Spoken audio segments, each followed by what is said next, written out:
Friends, இன்னைக்கு வீடியோல நண்பர்களா இருக்கக்கூடிய 2 அணில்களோட கதையை தான் பார்க்க போறோம். வாங்க வீடியோக்குள்ள போகலாம். ஒரு மரத்துல 2 அணில்கள் நண்பர்களா வச்சுட்டு இருந்துச்சு. அதுல ஒரு அணிலுக்கு கடவுள் நம்பிக்கை ரொம்பவே அதிகம். எது நடந்தாலும் அதற்கு கடவுளுக்கு நன்றி சொல்லும். இன்னொரு அணிலுக்கு கடவுள் மேல நம்பிக்கை கிடையாது. எப்ப பார்த்தாலும் அந்த இன்னொரு அணில அது கிண்டல் பண்ணிக்கிட்டே இருக்கும். ஒரு நாள் அதே மாதிரி மரத்துல விளையாடிட்டு இருக்கும்போது ஒரு அணில் தவறி கீழே விழுந்துருச்சு. லேசான காயத்தோட தப்பிச்சிடுச்சு. அப்பாடா, நல்ல வேலை, ஒன்றும் ஆகலை, கடவுளே ரொம்ப நன்றி சொல்லிச்சு. இதை கேட்டு மேலே இருந்த அணில் சிரிச்சிச்சு.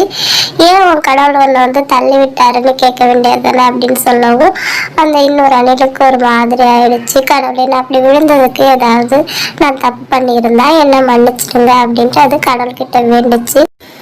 அப்புறமா விழுந்த அணில் அண்ணாந்து பார்த்து ரொம்பவே அதிர்ச்சி ஆயிடுச்சு. அந்த 2 அணிலும் விளையாடிட்டு இருந்த கிளைக்கு கீழே ஒரு பெரிய பாம்பு இருந்துச்சு. உடனே அது தன்னோட நண்பனை பார்த்து கீழே பாம்பு பாம்புன்னு கத்தவும் அந்த அணிலும் இன்னொரு மரக்கிளையில தாவி தப்பிச்சிடுச்சு. இதே மாதிரிதாங்க நம்ம வாழ்க்கையில நடக்கிற எல்லா ஒரு செயலுக்குமே ஏதாவது ஒரு காரணம் இருக்கும்.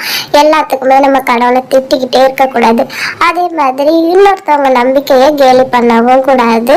இப்போ அந்த அணில் கீழே விழுந்தாலும் தன்னுடைய நண்பனையும் சேர்த்து காப்பாத்திடுச்சு. இந்த கதை பிடிச்சிருந்தா லைக் பண்ணுங்க, ஷேர் பண்ணுங்க, நம்ம சேனலை சப்ஸ்கிரைப் பண்ணிக்கோங்க. தேங்க்ஸ் ஃபார் வாட்சிங்.